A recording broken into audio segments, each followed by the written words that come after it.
Shalom and good day, everyone. Um, Bringing y'all some good information that will edify your soul. We'll begin starting in a minute or so. Let me get the banner put up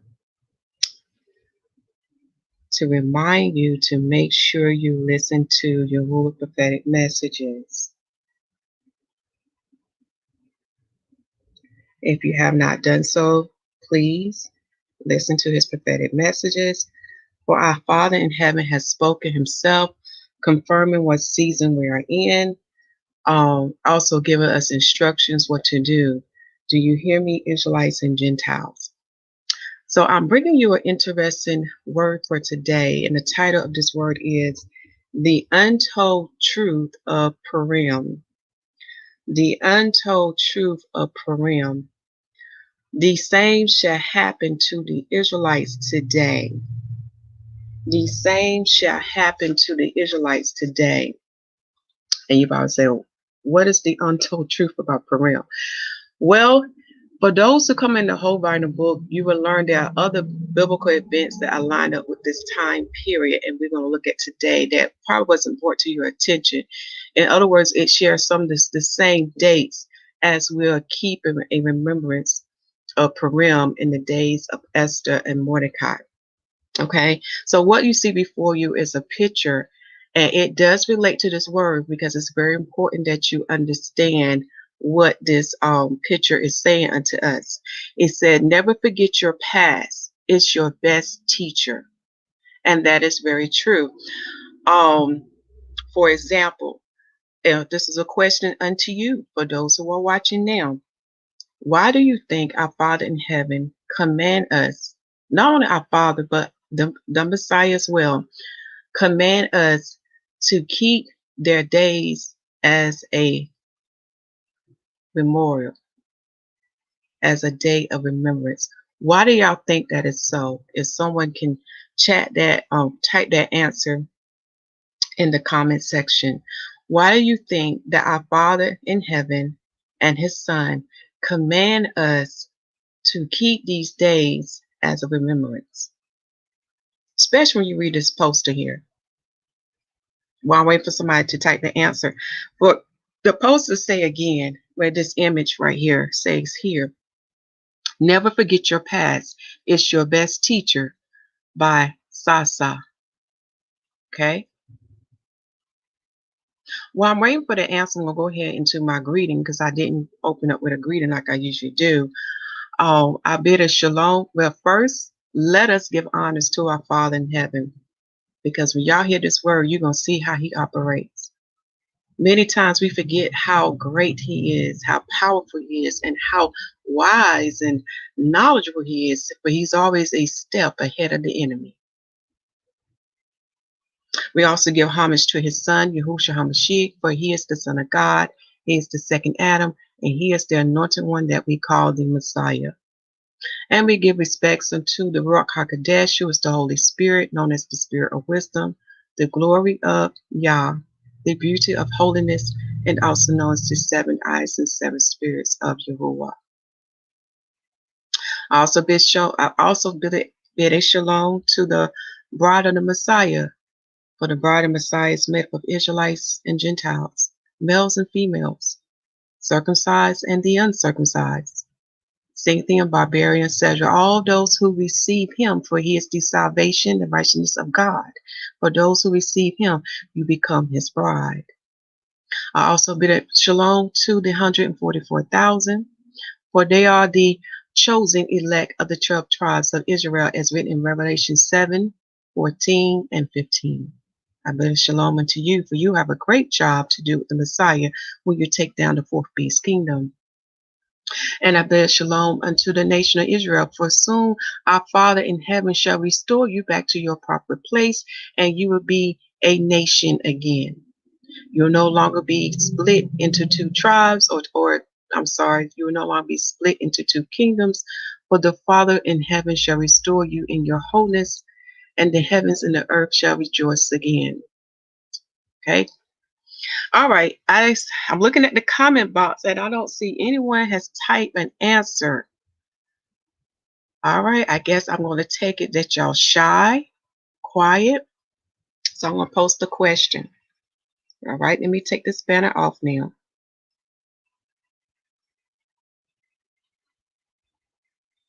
So I'm going to take the question. Why do Yahuwah and Yahusha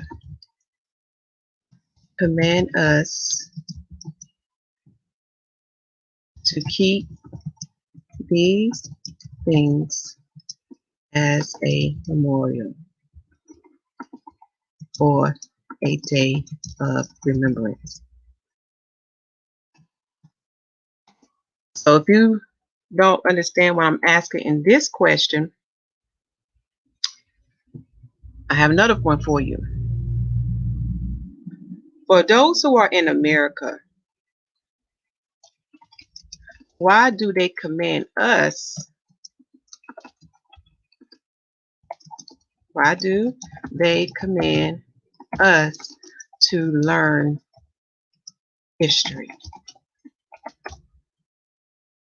I'm going to post that then, because someone should be able to answer that question. In America, why do they command us to learn history? Now I know y'all know the answer. Are you too shy? Can anyone speak today? All right, let's go forth then. So going back to this, well, let's first go back to this question. In America, they teach us their history, what they want us to know. Why? Because they are looking for ways to prevent things from recurring again.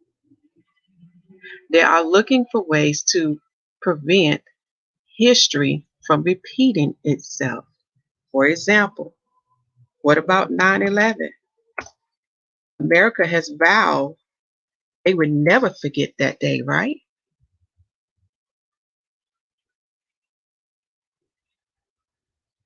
Okay, I have someone here. This is what Sister said. So we would know what their forefathers and foremothers did. That's true. We have to know what our ancestors did, and it's a reason for that. Okay. Essential growth was saying here false narratives, and we'll touch on that because I think those who are watching may not understand your answer, but we'll touch on it. So when we look at America in their school system, they teach us their history because we know when we look at the history that's being taught in the school system, it comes mostly about the European history. Okay, very little history is given about other tribes, other nations on the earth because it's mainly focused on the European history. Okay, but we study history, and the reason why they want us to learn their history as well because they want to prevent certain things from happening again, or they want to continue certain things to keep going. So you have to look at history to see how these things came to be, especially when you have millions of people being controlled by another group of people, and you have to ask yourself, how did that come to be? How did that happen? Okay. Well, this is the same with our Father. To the naysayers who speak against why we shouldn't keep these things because they don't understand the nature of Adam, the nature of human beings. If we do not keep these things, we're going to what? Forget. And then history going to repeat itself. All right. So this is why our Father in heaven and our Messiah command us to keep these things as a day of memorial and a day of remembrance. You got to know your history. If not, things will repeat itself and you will either continue making the same mistakes over and over. All right. All right. Now let us change screens. Okay. Because what this person quote, yes, the past is your best teacher. Which bring me to this. I almost forgot before we as I'm changing screen. When you understand what was, then you can understand your present and then you can understand the future. And that's the same thing with the Bible. If you study the past events in the Bible, you will begin to understand the present and the future when it comes to those biblical prophecies. Okay, let's go to the next screen now.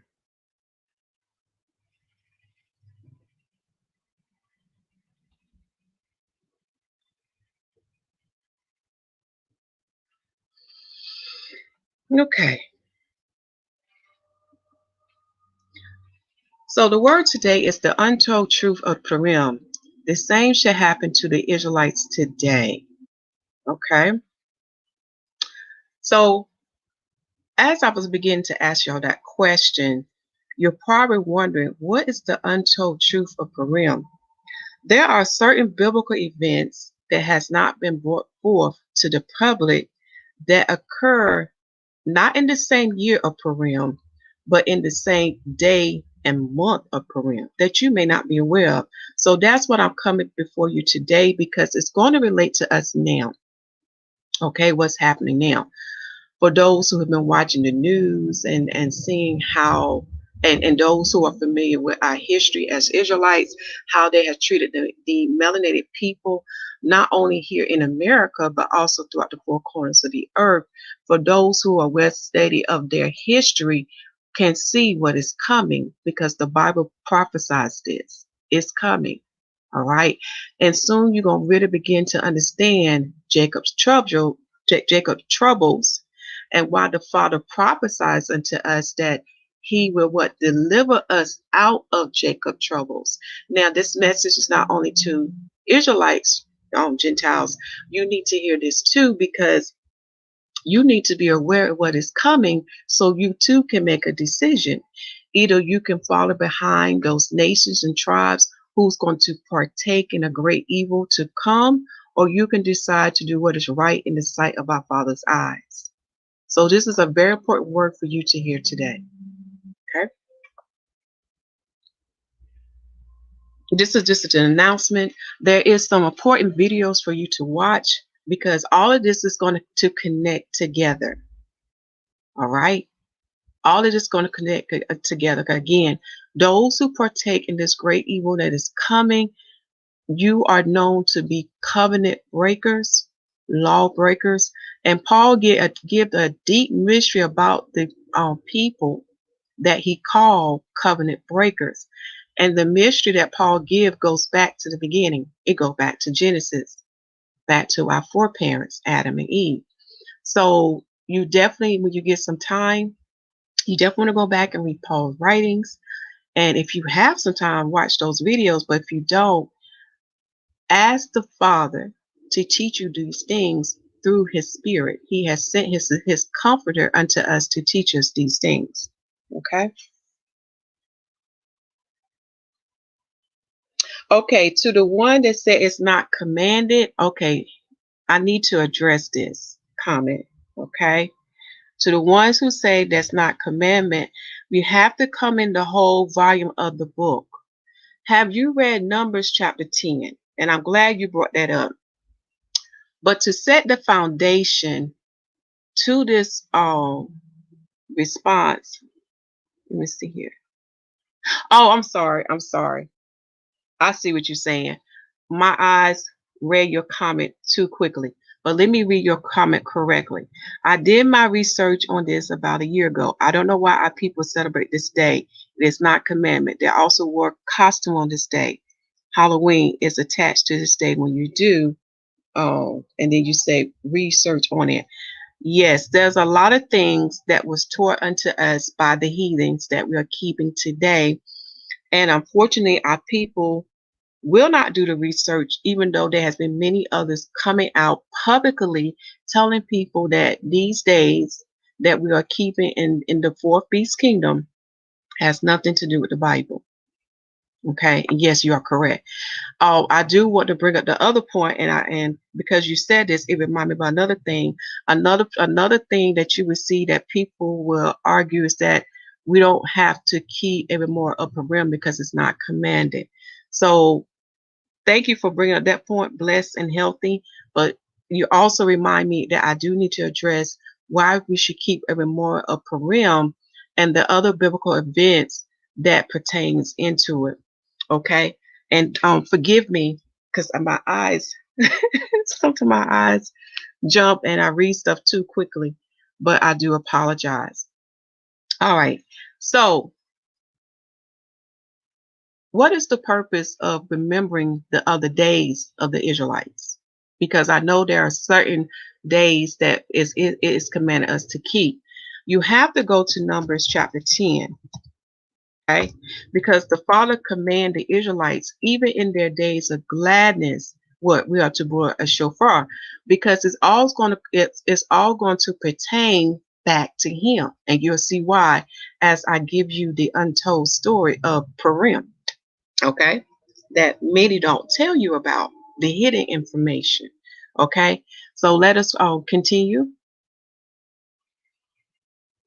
Now, we're always going to have the naysayers, and I call the naysayers the Roman Christians. In the Greek tongue, they call them Christianity. I also call them Hellenizers because they carry the doctrines of hell with them. They always want to change things or pervert things that are sacred unto Yahuwah. I also call them the heathens because that's what the Bible called them, because a heathen has no regard for the sacred things of Yah, but they have regard for the fourth beast things. Okay. And then they always want to condemn the Israelites of today for going to their people and telling their people the truth about what the fourth beast church has done unto them. Okay. So they want to come to our people and tell our people, no, you don't have to do that. You're under the new covenant, and the new covenant don't say that. And these people have no knowledge of the Bible, and they have no spirit in them, because if they was taught by the Spirit, they would not have spoken those words. Because the greatest evidence is the Father's calendar. Compare it to the beast calendar, y'all. You'll see what I'm talking about. You cannot use the Gregorian calendar, known as the Roman calendar, or Satan's calendar, to understand the biblical prophecies that pertain not only to the Messiah, but also it pertains to the bride of the Messiah, to the 144,000, and to the nation Israel. But these naysayers will come to you, no, you ain't got to keep that. You don't need to understand that. Just receive Him and you're going to be saved. That's what they're going to tell you. I mean, it's not funny because they don't understand what's the word I'm looking for? The darkness they are spreading to other people. They don't understand they are keeping people off the path of righteousness.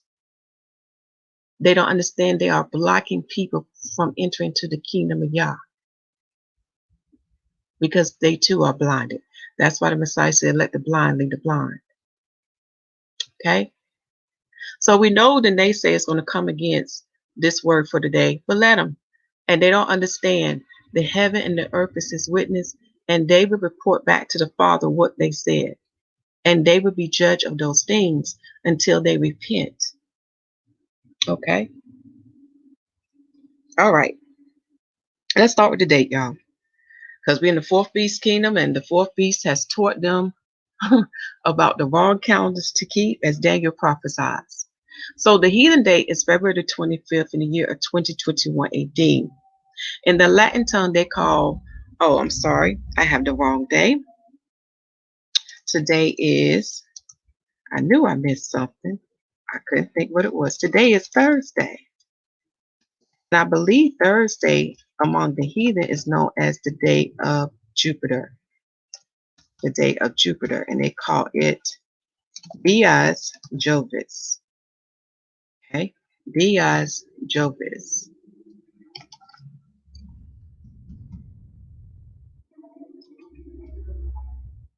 I'm just checking my resources to make sure. Yes, that's what the heathens call this day. Okay? And when you translate Jovis into the English word, you'll get Jupiter. And you will see this word Jupiter in the Bible, in the book of Acts. Now, remember, the children of darkness perverse things. But when you understand and you learn about the heavens, you will learn what Jupiter truly represents, or what it symbolizes. I'm not saying it is. It's a big difference. But I'm talking about what it represents and what it symbolizes for those who understand the heavens that our Father created. Okay. So the heathens' day begin from midnight to midnight. Yes, they start their day in darkness and end their day in darkness because they are what? They are the children of darkness. So they follow behind their father of darkness, who is Satan. Okay. So again, their day is February 25th in the year of 2221 AD.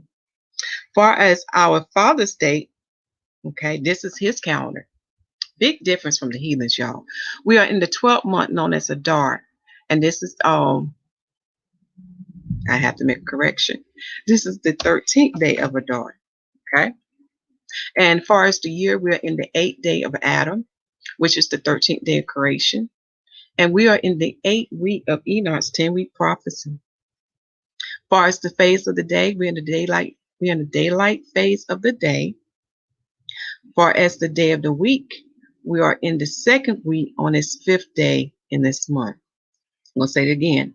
Far as the week, we are in the 2nd week in the 5th day of the month. As you see, our days of the week is not named after other gods. Okay, but the world has been taught to call the days of the week after the Roman gods. We go back to the Greek gods. We go back to all the way from Egypt to the days of Nimrod. Again, they're leading you into idolatry. Okay, breaking the 10 Commandments. I can hear the naysayers now.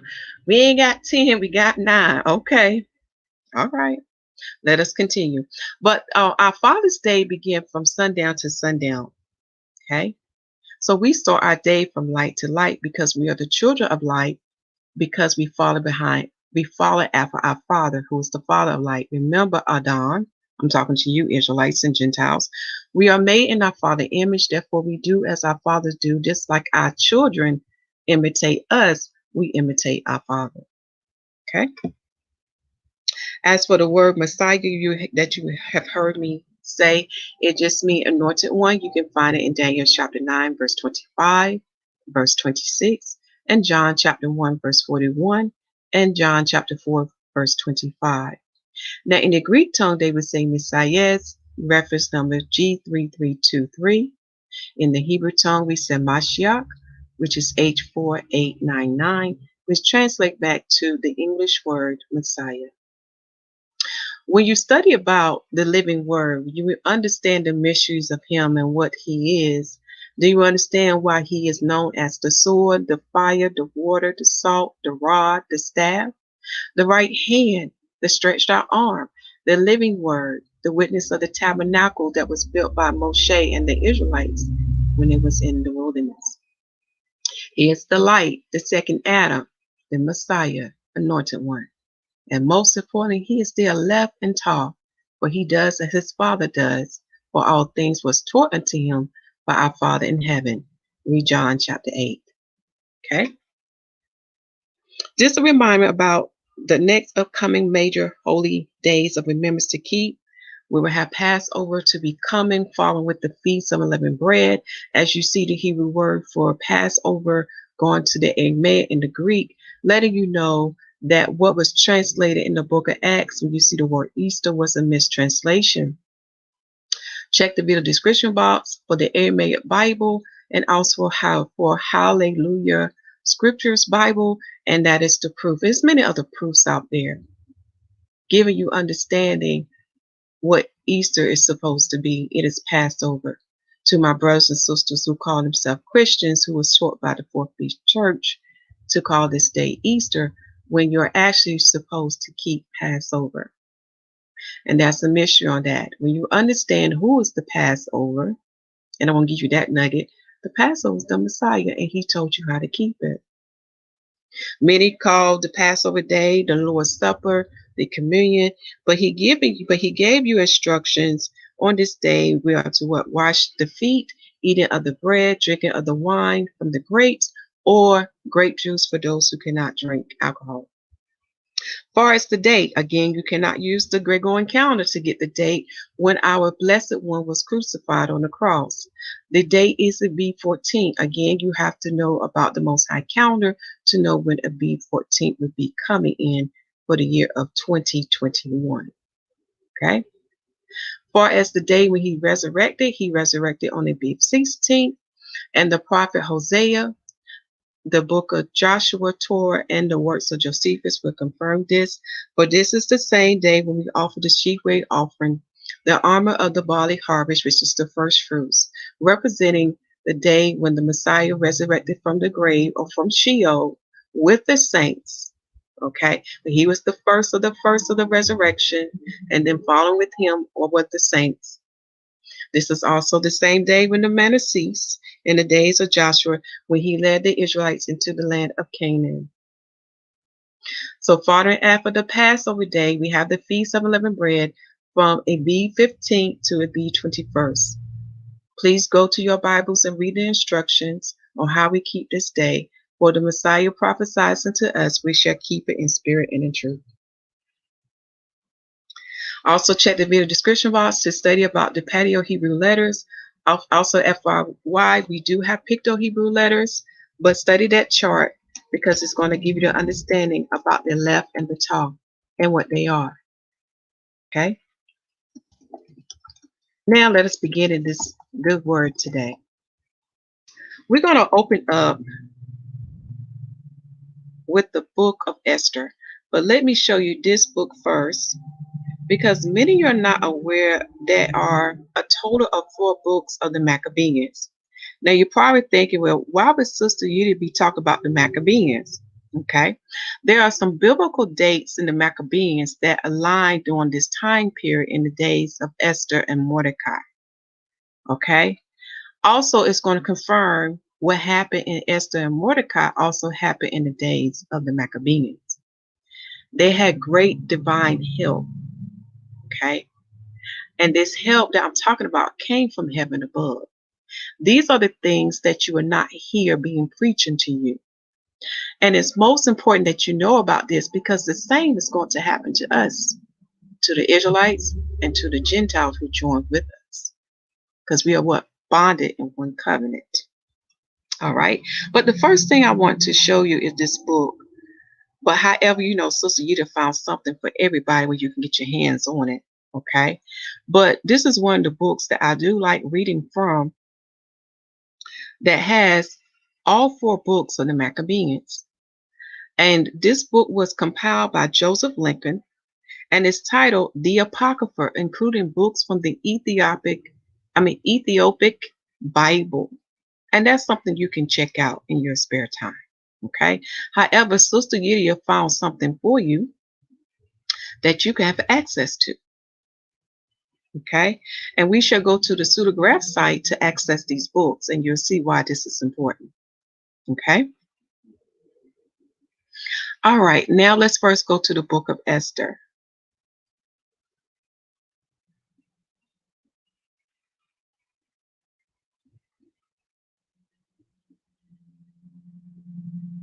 Now I'm in the Apocrypha because I want to read what Mordecai wrote in this edition of the book of Esther. But there are 2 areas I need to go to set the foundation before we get to reading this chapter here. Something I want you to think about, okay? We're going to first go to the Old Testament in the book of Esther, and then we'll go to the book of Maccabees to set the foundation, because another thing that we need to remember, that we need to ask ourselves, what was the empires that the Israelites was in captive to? And as I'm going to that chapter to set the foundation, y'all, you can go ahead and type the answer in the video description box for me, okay? What was the 2 empires that had the Israelites in captivity? Okay? What was the empire during the days of Esther? And what was the empire during the days of the Maccabees? It's very important. Let me see here. I'm going to go to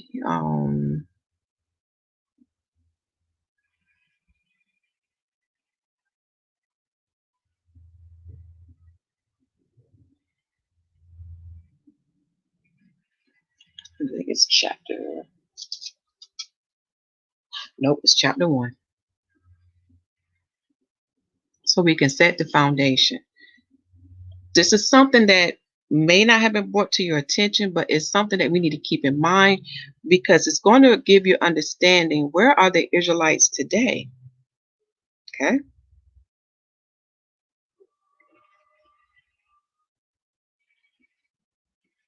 We're just going to read verse 1. Okay. I'm going to read a chapter summary unto you. Asuras maketh for a feast. Vasti sent for, refuses to come. Ahasuerus, by the counsel of men you can, make the decree of men, I think it's sovereignty. Okay. Verse 1. Now it came to pass in the days of Ahasuerus, forgive my tongue, this is Ahasuerus, which reigneth from India even unto Ethiopia, over 127 provinces. Okay. Do y'all see where he was reigning from? Okay. I see one part, my brother, that he's sharing with us. Let me show his comment. Yes, because you're right about something else that happened later on. First, it was the Greeks, then the Romans came in. Okay. But as another empire that I'm talking about, and this is dealing with the days of Esther. The days of Esther. Okay. But notice where this king reigned from. He reigned from India unto Ethiopia. Do y'all see that? What was the other empire that I'm talking about?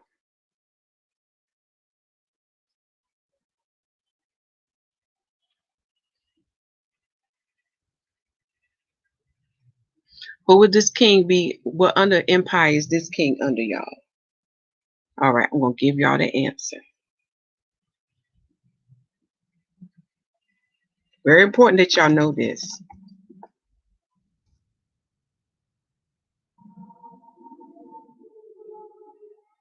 Persia, or the Persians. Because it's going to lay the foundation when you get to the new covenant, especially when you look at the book of Acts, which explains why we have all these Jews coming from different places. When you study all the ancient empires that had my people in captivity, do you understand why they came from where they came from in the days of, in the days of the book of Acts? Okay, so we're going to set the foundation here, which explains why you'll probably see some of my people still there and still in those countries today. Remember, the Israelites are spread throughout the four corners of the earth. Now we're going to the Maccabees so we can set that example. This is something that I'm bringing out to remind you, so you keep these things in mind as we're going over the untold truth about Purim. Okay, so the next one we're going to go to the Apocrypha in the book of the Maccabees, and we're going to go to 2nd Maccabees chapter 1.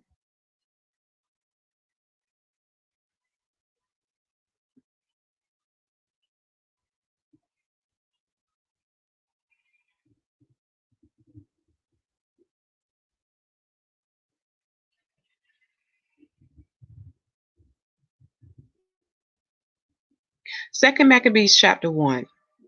It says here, a letter from the Jews from Jerusalem to them of Egypt,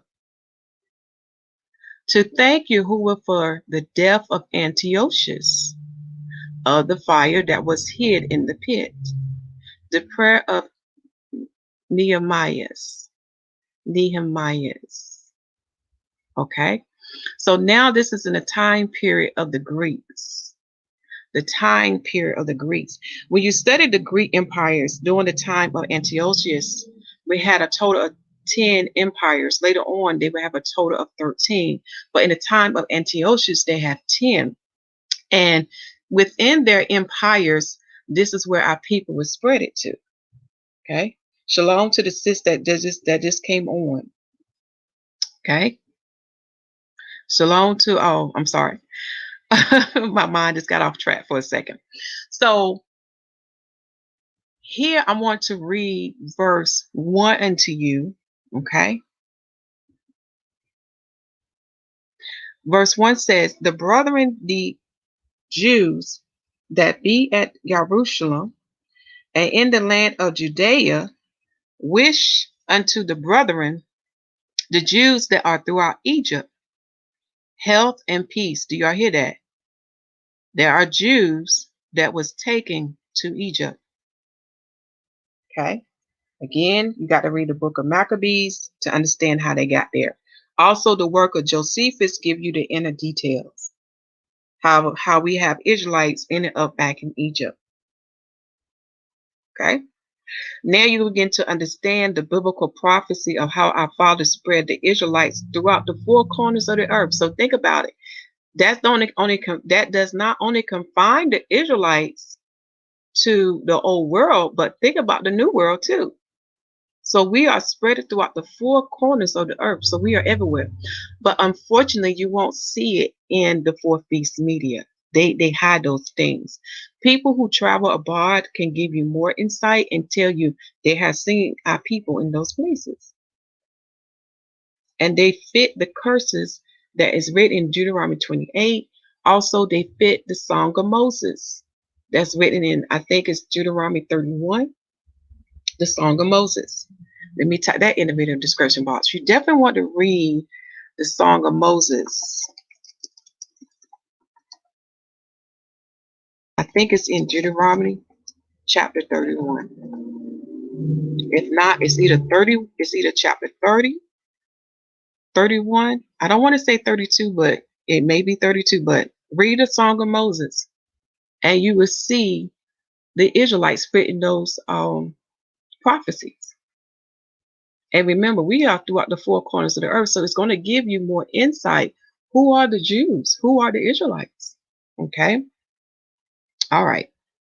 So now that we set the foundation, because we're dealing with two different time periods, we're dealing with the days of Esther and Mordecai in comparison to the days of the Maccabees. So the two empires, well, actually, I want to say three, because remember, the Persian Empire consumed the Babylonian Empire. Okay. And then it transitioned to the Greeks, assuming those other two empires. So in other words, it inherited what those other two empires conquered. Okay. All right. Now let us go back to the book of Esther in the Apocrypha. And as I'm going back to that, I'm going to show y'all a hidden treat about the Apocrypha, because we got the naysayers who come against the sacred books of Yah, and they want to say it was not divinely written, and that's why it's not in the Bible. That's not true, because we have the Jews of Ethiopia having a record of all these books, and they are the Most High people. Okay, no one will argue that they are not the Most High people, as far as with the heathens acknowledge them as being Israelites. Okay, this is why you see them being taken to the land of Israel. Okay, because according to the heathen standards, their bloodline has been proven. However, there is a biblical prophecy that pertains to the Jews of Ethiopia. I do recommend that you read the book of Dan. Read the book of Dan, and you will see how everything's lining up with prophecy. Now, I'm in addition to Esther, and one more foundation I need to set before we go there, because again, we got naysayers. They're now finding evidence that the Apocrypha is divinely written, because here, right here, it says the word Apocrypha means hidden. Fragments of Dead Sea Scrolls dating back to before 70 AD contain parts of the Apocrypha books in Hebrew, including Sirach and Tobit. Okay? Did y'all hear that? Also, for those who have a copy of the 1611, even the work of Josephus will confirm the books of the Apocrypha. Okay? There's evidence there. So you have a copy that 1611. It gives you more insight about what does Josephus say. Yeah. So we have witness upon witness. All right. Let us begin. I'm in the Apocrypha known as the additions to Esther, chapter 10. We're gonna read the chapter summary. And I'm gonna say his name as I was taught because y'all know my tongue, I'll mess up words. Okay. It said, Mordecai remembered the expounded his dream of the river and the two dragons. Remember what the Father said to us. Go back to the foundation, Torah. Do he not give his sons and daughters dreams? Would they not prophesy about these things that would come to pass? But yet, I don't see the naysayer operating in that. They come in their flesh. Something I just want to point out. We're going to read verse 4. Then Mordecai said, Yahuwah have done these things, for I remember a dream when I saw concerning these matters, and nothing thereof had failed. A little fountain became a river, and there was a light, and the sun, and much water. This river is Esther, who the king married and made queen. And the two dragons are I and Ammon. And the nations was those that was assembled to destroy the name of the Jews. Y'all, do y'all hear that little bit of history? The nations came together because they want to what? Destroy a nation of people. Again, it should what? Remind you about history, right? Or what they have done to us. Verse 9. And my nation is this and my nation is this Israel, Yahusha, which crieth to Yahuwah and was saved. For Yahuwah have saved his people, and Yahuwah have delivered us from all those evils, and Yahuwah have wrought signs and great wonders, which have not been done among the Gentiles. This verse you want to highlight because y'all, I'm telling y'all, what was done then is going to happen now. But our people ain't dead yet. But when this trouble come, this great trouble come, y'all, that has been prophesied in the Bible, you need to read about the great insurrection that's coming. They would do the same as our ancestors did here. Verse 9. It said, and my nation is this Israel, which cried to Yahuwah and was saved. See, our people are not crying out loud enough yet. Okay? For Yahuwah has saved his people, and Yahuwah has delivered us from all those evils. Are we not going through many evils as a nation of people? Do they not call us derogatory names? They don't even address us by our tribal name. They address us by a crayon color. And even they have convinced our own people to call their own that. Do y'all see that? We even have some of our own people joining the naysayers and singling out the Israelites by labeling them as black. Do y'all see what the heathens have done unto us? But yet you don't see any other tribe or nation in the earth addressed as a crayon color as their tribal name or as their nation name. So right here it said that Yahuwah has delivered them from all their evils. What is done then shall be done now. It's coming, y'all. And it said Yahuwah wrought signs and great wonders which had not been done among the Gentiles. This part you want to underline because there was certain things that took place in the days of Esther and Mordecai that you're not going to see in the King James Bible. You have to go to the work of Josephus, and then you will see the inner detail how the Father set up Haman, y'all. The Father was the one behind that, and because of the great evil that Haman was bringing to the Israelites, because he wanted to kill them. Okay, he wanted to destroy a nation of people. The Father took that same judgment that he had towards the Israelite and put it not upon his head, but he put upon his whole household. Woman, child, and him was killed. They were killed. So go to the work of Josephus and read the events that pertains to Esther and Mordecai. And that is one of the hidden information you will not see being preached among you. Okay. God has wrought signs and great wonders which have not been done among the Gentiles. So the same is going to happen. He's going to send the living word to show the world who his people is and let them know they had done great evils to his people. They went too far. Okay. Verse 10, therefore have he made two lots, one for the people of God and another for all the Gentiles. So the same is coming for us.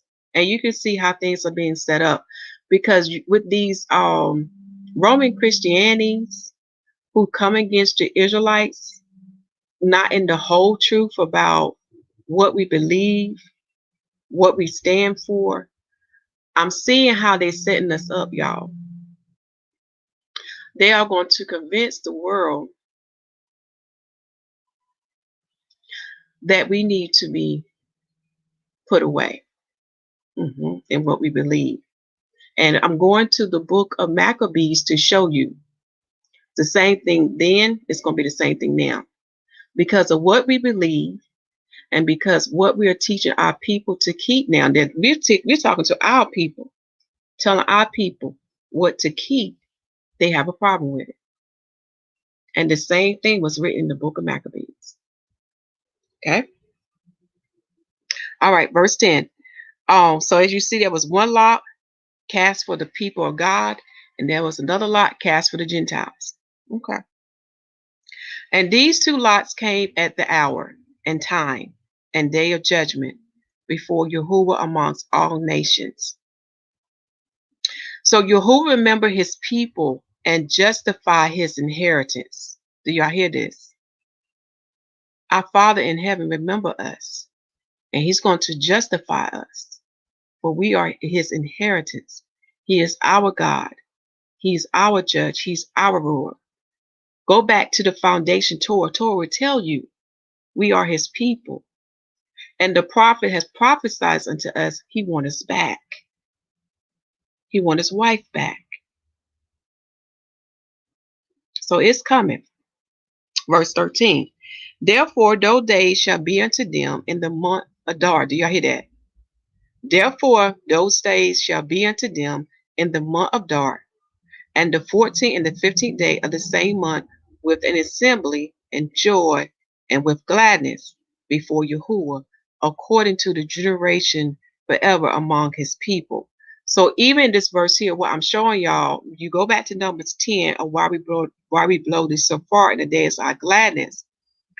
Even the Father in heaven wants you to keep a memorial about Purim, because it was him who set his people. Well, it was him who delivered his people from being killed. He was the one working behind the scenes. When you read those books, and especially when you go in the work of Josephus. So now you begin to get an understanding why we keep a memorial of Purim.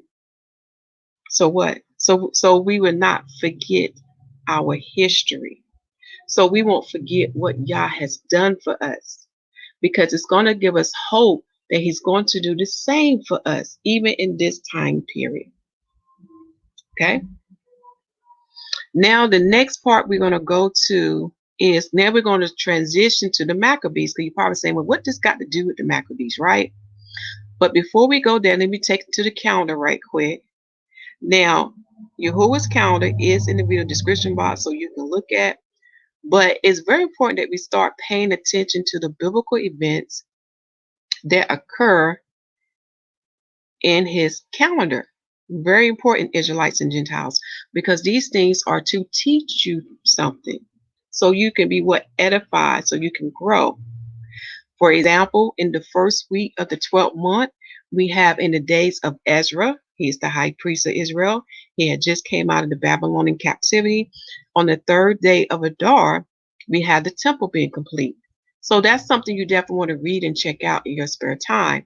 Read Ezra chapter 6, and in the Apocrypha, Read first Esdras chapter 7. This is the same one who wrote those books. Ezra was the high priest. He had the gift of prophecy, and he was given the prophecy that Daniel was not given concerning the times we're in now, concerning the apocalypse, concerning the revelation. So you definitely want to read his books to understand what is coming now so you can be ready. Now we look at the second week, that's where we at. Today is known as the day of gladness, and it's very important that you understand why the Israelite calls this the day of gladness. Because when we read in the addition to Esther, we learned that the day 14 and day 15 is the day they decide to keep a memorial of Purim. In other words, keep a memorial of the day when the Father delivered them from being killed. Okay, because a whole nation, people is gonna get wiped out, and you'll see what I'm talking about. What was done back then is also done in the days of Maccabees. A decree went out, a letter went out, allowing these nations to come against the Most High Holy People and to kill them. So this was a command, an instruction from the Gentiles. Okay, so when we look at a couple of days before Purim, we have on day 10 the day of Esther fasting, and she instructed her people to fast because they were seeking the Most High. This is one of the reasons why we fast. We were in times of trouble. We need to seek him more than ever before. So they did a 3-day fast because Esther was going to go to the king, but there was a law made by the king that you cannot come to him unannounced. In other words, appointment had to be made, right? So Esther was putting her life on the line for her people. So to prepare for that, she went before the Holy of Holies. She fasted, asking Father to give her faith. Do you see how the foundation was set? She said she's giving you an example of what we must do too. Now, there are two types of fasts for those who are new to fasting. Most people know about the fast where you restrain yourselves from things of the like, such as meats and food and drinks and stuff. But there's another fast that is pleasing to our Father, and this fast deal with your heart, getting your heart right, and that can be found in Isaiah chapter 58. Okay, Isaiah chapter 58.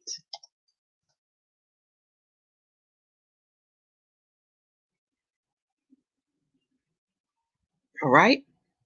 So you want to read that. So for those who cannot partake, in a physical fast, whenever you decide to do a fast, but there's another fast you can do that is very pleasing unto him, and that will edify your soul. Now let's get back to the calendar. But on the 12th day of the month of Adar, this is the day when Esther goes to the king, there was a wine banquet established. Okay, you definitely want to read those chapters that talk about that wine banquet, because now you're going to see how Haman gets set up. Now you're going to see how our Father works. Okay, so when we get to day 13, when you read those books, you're going to learn that in the other areas that the Israelites was in, okay, they was delivered from being killed. So this is why this is known as a day of gladness. But as a whole nation of people, they decided to keep a memorial of Purim on day 14 and 15 instead of day 13. Okay, so you got to go back to this event and see why. But it's something good to know. Also on day 13, you have the second day of the wine banquet. Again, you definitely want to read about that because you're going to see how Haman gets set up.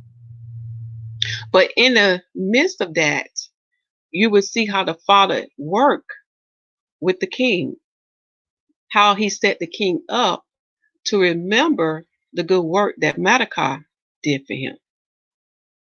So this is why I'm bringing out to you with the untold piece of Purim.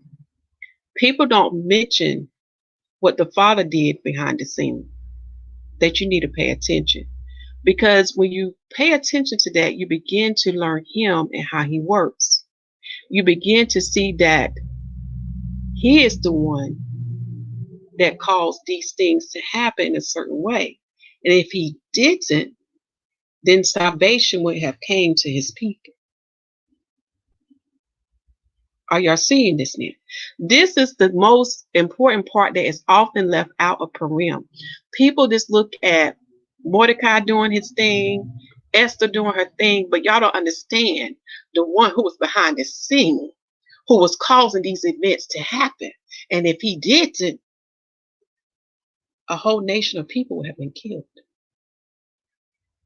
And this is why the heathens don't understand how powerful he is.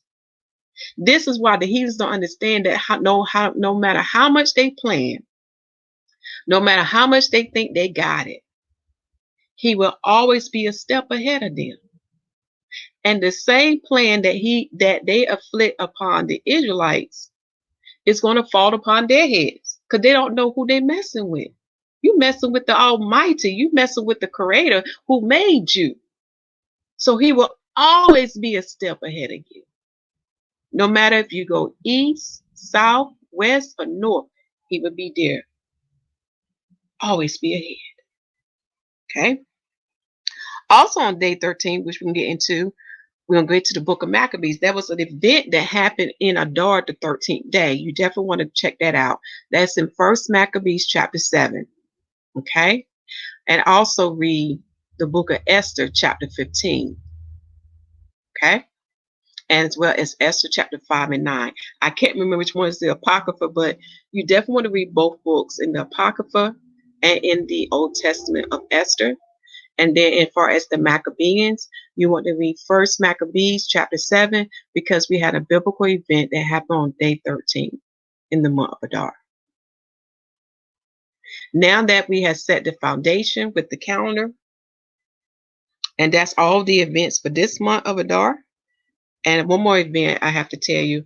This was the day when Moshe was born. He was born in the month of Adar, and he was 80 years old when he went to face Pharaoh to bring the judgments. Right here. This is also the same month when he died. He died at the age of 120 years old.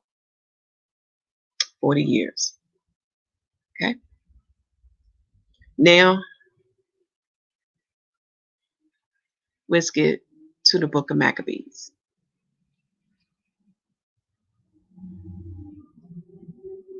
Because you're going to see this happening now in our time. Or what the naysayers are doing. They're setting us up, y'all. They're going to call our blood to be shed, because they're not bringing in the whole volume of the truth about us and what we believe. They're only showing the bad apples. So they're letting the whole world think that the bad apples represent us. They're also making the whole world think that they are the only one that was preaching to the bad apples, letting them know that the doctrines they are carrying is from the synagogue of Satan. It comes from the Talmud, y'all. That's where them doctrines come from. But these naysayers want to make it think that they are the first one on the scene preaching against these One West Camp's doctrines. We've been preaching to them, telling them that they are preaching doctrines that of Satan. But because when the naysayers came out, they painted a picture that we are all the same. And when you study the history of my people who are melanated, who was enslaved, who was taken throughout the four corners of the earth, you know that when the European make a lie against us, a whole nation of people can be killed behind a lie. That's biblical evidence of that. I'm trying to think of that young man's name. Remember Tillman? No, not him. I'm trying to think of a historical event of you having a European saying a lie that caused not only one person being killed of my nation, but caused many to be killed, and we still haven't got any justice for that. So now we're going to the book of Maccabees, and I'm going to show you it's there again. Because we are preaching now to our people, we're telling our people Matter of fact, we're telling the whole world about the truth of the Word of God. And because we are preaching this truth now, the naysayers are going to set us up to be killed because they are not giving the whole world the truth of what we are saying. They are twisting our words.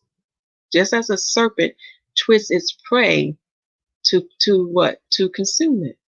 So now we're going to the third book of Maccabees. You will find this on the Pseudograph site under Old Testament Apocrypha. Okay, you can see all 4 books. Okay, that's what we're going to. And I want you to hear this because history do repeat itself. The third book of Maccabees, chapter 3. We're going to read verse 1 through 7. Okay, but I'm recommending that you come back and read all these books of the Maccabees. When the impious king comprehended this situation, he became so infuriated that not only was he enraged against those Jews who live in Alexandria, and Alexandria is in Egypt, y'all. So that's why I set the foundation of taking you to 2 Maccabees chapter 1. Okay. And I think and with this passage, it's dealing with the king of Egypt, and that was with the Greeks. Remember, the Greeks invaded Egypt. So they was ruling Egypt at that time. So he was enraged against those Jews who lived in Alexandria, but was still more bitterly hostile towards those in the countryside. And he ordered that all should promptly be gathered into one place and put to death by the most cruel means. Do y'all hear that? Now, this is in the days of the Maccabees, in the time of the Greeks. Let us keep going. While these matters was being arranged, a hostile rumor was circulated against the Jewish nation by men who conspired to do them ill. Do y'all see that? This is how it started. A hostile rumor, gospel, right? This is how it started, y'all, because I'm telling y'all, we see this being constantly repeated in our history today. There's nothing new beneath the sun. So a hostile rumor was circulated against the Jewish nation by men who conspired to do them ill. So they want to do evil towards my people. A pretext being given by a report, and Father reminded me I need to blow this up because it's a small text. Okay. That way everybody can see this better. A pretext being given by report that they hinder others from the observance of their custom. Okay? So a pretext was being given by report that they hinder others from the observance of their customs. The Jews, however, continued to maintain goodwill and unswearing loyalty towards the dynasty. Now, I guess, well, before I speak further, let me read this in wholeness because y'all, this relating to us now. We can see this going on now. Because we got one who has written a book, and the NFL has sought him help on how to deal with those athletes who are coming to the awakening that they are Israelites. Oh, thank you, Essential Bro. Y'all need to read about Emmett Till. See what was done to him. Okay. So notice here, the Jews, however, continue to maintain goodwill and unswerving loyalty towards the dynasty. Because our people are very loyal here in America. They fought in their wars. They made inventions. They helped build this nation, didn't they? Okay. But because they worship God and conduct themselves by his law, they kept their separativeness with respect to fools. For this reason, they appeared hateful to some. Don't it sound familiar? Because we're preaching the truth of the covenant and how to keep it. We got those coming out against us, and they're using some of our own people too. And they try to paint us in a negative light. Same thing. History repeating itself, right? But since they adorn their style of life with the good deeds of upright people, they were established in good repute among all men. This is why you need to follow the instruction of the Messiah Israelites who carry the one with doctrines that come from the synagogue of Satan, because of what you're doing, you're putting a whole nation at risk. And you're giving our enemies, what's the word I can use? You're giving our enemies something to use against us as a whole nation of people. Because even in the word, I remember the book of Romans, it said, live peacefully with all men. So because we got a few bad apples among us, they are giving the heathens what they need to come against us. And even some of our own people are selling out to them. They're joining forces with them, y'all. Do y'all see it? Okay. Nevertheless, those of other races paid no heed to their good service to their nation, which was common talk among all. Like my grandmother said, eating bread is soon forgotten. You're right, nothing new beneath the sun. Eating bread is soon forgotten. That's what my grandma would say.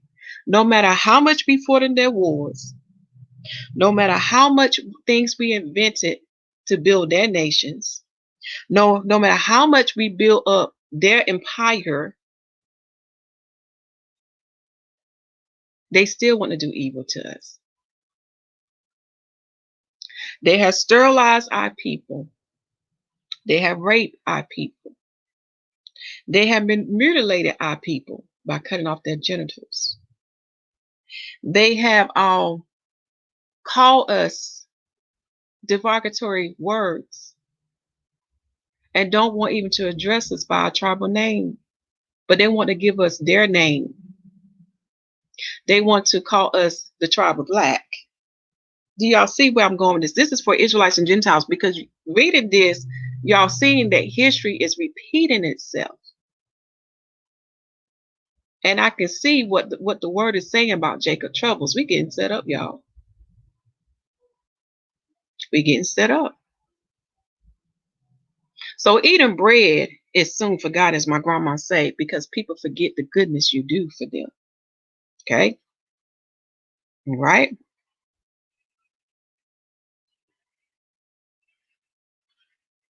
So I read verse 6 again. Nevertheless, those of other races paid no heed to their good service to their nation, which was common talk among all. Instead, they gossiped right here, because we see this going on YouTube now. This is about the naysayers, these Hellenizers.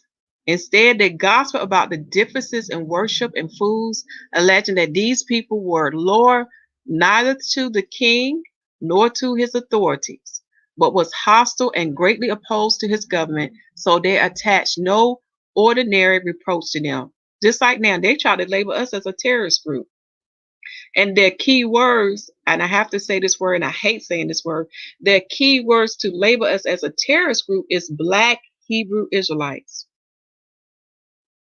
That's their key word. Even you got our own people who sided with them using that word because they want to label you as a terrorist.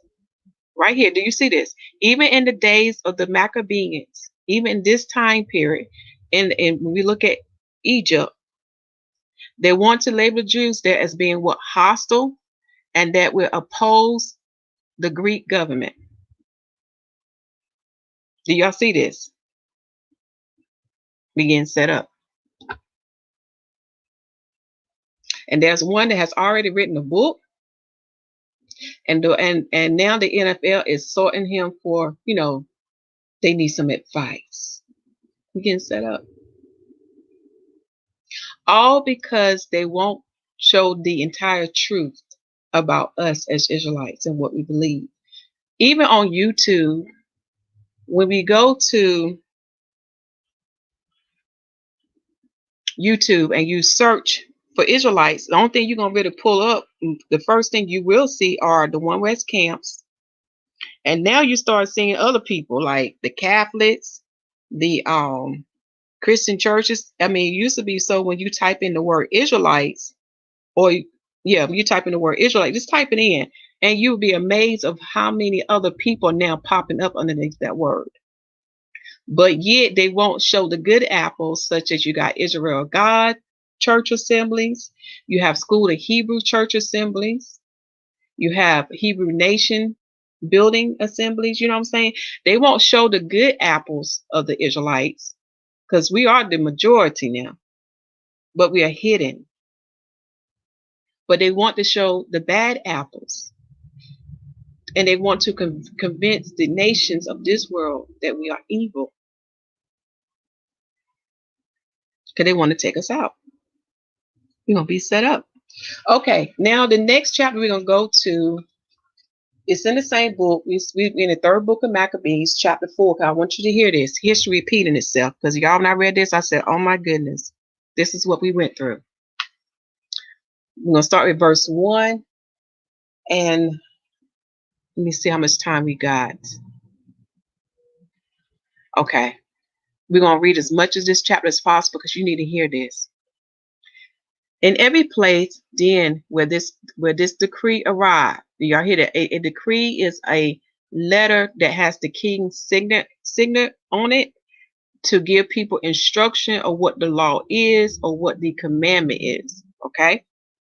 So where this decree arrived, a feast at public expense was arranged for the Gentiles with shouts and gladness, for the inveterate enmity which had long ago been in their minds was now made evident and outspoken.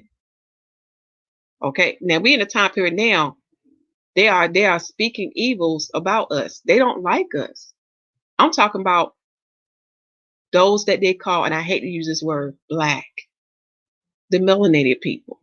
We can see that manifesting today. Are they not speaking out loud about how they truly feel about us? Which is fine with me because I want to know who my enemy is. But we can see it growing more than evident before. There was a period of time where it was quiet and suppressed and behind closed doors, but now it's coming out openly. Verse 2. But among the Jews there was incessant mourning, lamentation, and tearful cries. Everywhere their hearts was burning, and they groaned because of the unexpected destruction that have certainly been decreed for them. Now, Israelites, you need to listen to this. In these times of Jacob trouble, we know a great insurrection is coming. The prophet Ezra, the high priest, prophesies about this. It is coming. Also, for those who are not familiar, there's a video in the description box, or you can read 2nd Ezra chapter 16 yourself and see what is coming. Okay? But notice here what the Father wants you to pay attention. As we as a nation of people, I'm talking about all of us, whether you're awakened or not, are we crying out to the Father now? Are we mourning and lamenting unto him of the evils that these Gentiles are doing unto us? Are we doing that as a nation of people? We ain't got there yet. I remember when reading the book of Exodus that in the days when the evils were so great that Pharaoh has afflicted upon my people, that the cries were so great that it ascended up to the heavens. So we ain't got there yet. Okay. Verse 3. What district or city or what capital place at all, or what streets were not filled with mourning and wailing for them? For with such a harsh and ruthless spirit were they being sent off altogether by the generals in the several cities, that at the sight of their unusual punishment, even some of their enemies, perceiving the common object of pity before their eyes, reflect upon the uncertainty of life and shed tears at the most miserable expulsion of these people. As I'm reading this, Father is telling me to remind you, remember in the days of Antiochus the Fourth Epiphanes, the first anti-Messiah on the scene who kept the people from keeping the covenant. Remember how we had our people to sell out and to convert and to be what? They followed the ways of the Greeks. They didn't no longer keep the covenant of Yah. They became Hellenizers. And that is the same now. We have people selling out. Our people, our own people, despite of what history says, despite of what history telling you that they are our enemies. They care nothing for us. No matter how much goodness we have shown towards them, they hate us because we are the most high people. Okay. Verse 5. For a multitude of gray-headed old men, sluggish and bent with age, was being led away, forced to march at a swift pace by the violence with which they was driven in such a shameful manner. Again, they have no God for the old. And that's the same now. They don't care about the old and the young. I mean, it's so much evils here. Abortion, sterilizing us, keeping us in the ghettos, giving us poisonous food, giving us poisonous medication. Don't want man to heal themselves with the herbs that the Father made. Do y'all see this? Evils upon evils upon evil. Remember the people who was drinking water that had lead in it? And the government knew and didn't care. Evils. Evils upon evils. Okay? And the young women who had just entered the bridal chamber to share married life exchanged joy for wailing. Do you see this? So the bride to be was no longer joyful. They were wailing, and their myrrh perfumed hair sprinkled with ashes. Do you see how much they were grieving? And were carried away unveiled, altogether raising a lament instead of a wedding song, as they were torn by the harsh treatment of the heathen. Do y'all see this? Our people crying aloud unto the Father, lamenting unto him because of the harsh treatment of these heathens. Okay. Verse 7. In bonds and in public view, they were violently dragged along as far as the place of embarkation, Their husbands, in the prime of their youth, their necks encircled with ropes instead of garlands, spent the remaining days of their marriage festival in lamentation instead of good cheer and youthful revelry, seeing death immediately before them. They were brought on the board like wild animals. Do y'all hear this? Do you see how they treat us? Driven under the constraints of iron bars. Do we not have iron bars when they enslave us? Like I said, history repeat itself. Driven under the constraint of iron bars, some were fastened by the neck to the benches of the boats. Others had their feet secure by unbreakable fetters. And in addition, they were confined under a solid deck, so that with their eyes in total darkness, they should undergo treatment befitting traders during the whole voyage. And I'm going to pause here, but y'all want to read this. And I'm going to tell you what the instrument of death they was going to do to these people. They were going to release the elephants upon them so they could be trampled on. That's sickening. But my Yah had a plan for that. And he saved and he delivered his people. So you definitely want to read that. You definitely want to read that, y'all, to see how he saved his people from the elephants. Okay.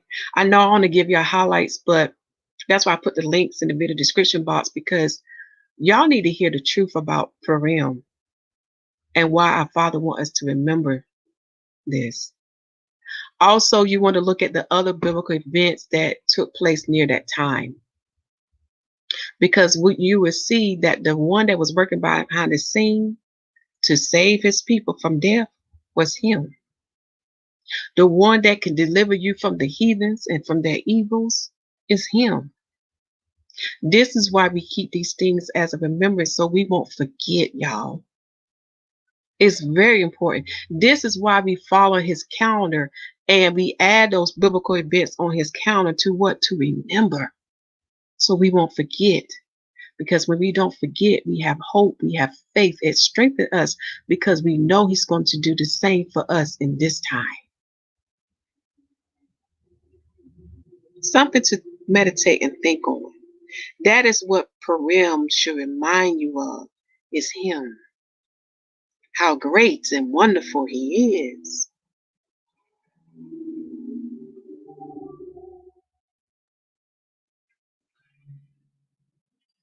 And to see how his mind does. Because many don't know him.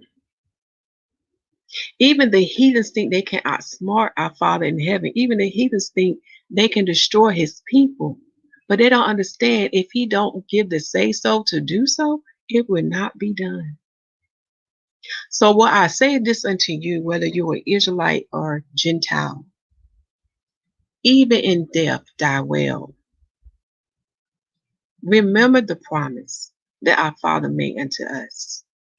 The Messiah set the example of being the first fruits of the barley harvest, along with the saints. So if our Father in heaven resurrect them, will he not resurrect you in body, soul, and spirit? So do not fear death or what these heathens do, but know that you have a God you can call out to. Know that he will hear your cries and your lamentation. Know that he will avenge you and deliver you from evil. So I say unto you, die well and do not fear. As the word said, do not fear the one that can kill you, but fear the one that can destroy your body and soul in hell, in Sheol. That's whom you fear. We fear God. We don't fear no heathen. So we see the handwriting on the wall. We see what the heathens are doing unto us. We see the picture they are painting unto us. Okay? We see that, y'all. But know this, Yah has a way out, but we need to cry out unto him. We need to go before the holiest of holies. That's the whole purpose of this new covenant. We don't have to go to no high priest, nor do we have to go to a king to have access to our king, to our God. For now we have a high priest, and he's in the heavens, and he can intercede for us. And he can go before the holy of holies and tell our Father, this is what's going on. So our deliverance is coming. Do you hear me, Israelites? Do not be shaken. Do not lose your faith. Unto the Gentiles, stand for what is right, and you will be greatly rewarded by our Father. When you see your nation, your tribe doing evil unto our people, stand what is right. Do not tolerate the evil. And yes, they will come at you. They may even take your life. But know this, my Father will reward you for what you did. For he is a God of righteousness. All right, take this day to enjoy this blessed day. This is the day of gladness. Soon we shall enter into Purim. Okay, so take this time now to pull out the living word. All the books is the Messiah. It is Yahusha HaMashiach. So take this time out to feast upon the living word, who is the bread of heaven. And he shall give you a drink where you shall never thirst. And these words shall what? Quench your soul. It shall edify your soul, giving you the understanding of the mind of Yahuwah. For as been prophesied by the prophet Isaiah, he said unto us, our Father said this. He said, my ways is not your ways, and my thoughts is not your thoughts. So we need to begin to understand him and how he do things. So when we see these evils come upon us, do not fret, do not worry, because we know that it's to bring forth the glory of Yah. It's going to show how great he is. So as we're going through these troubles and tribulations in the time of Jacob's troubles, embrace it.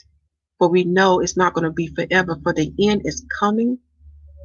And the end shall bring forth the new heaven and new earth and our Father's kingdom. And there we shall have what? Shalom and Shabbat. Shalom and Shabbat. We shall have peace and rest. And we shall worship our Father without being vexed or nor oppressed by these heathens. No more. All right. Continue to preach that the kingdom of heaven is at hand, for it's truly at hand. Make sure the people receive salvation as written in Romans chapter 10, baptize the people in the name of Yahusha The Messiah, for the Lamb set the example of the water baptism and the Holy Spirit baptism, and the apostle continued them both. And where there is water, ye shall be baptized. If you have no one to baptize you, guess what? Yah got you covered. For he has written unto us in 1 John chapter 5, he said, the water is the second witness in the earth, as well as the heaven, and his earth is a witness unto him. So they can report back unto him of those who had entered into the new marriage. All you have to do is what? Exercise your faith with works. So that's how simple he made it for you. As for the Holy Spirit baptism, he got you covered there. For it's written in the gospel that when you ask your Father these things in the name of his Son, Yahusha HaMashiach, he shall give it unto you, according to your heart, your faith, and your works. And I bid you all shalom, and I love you all.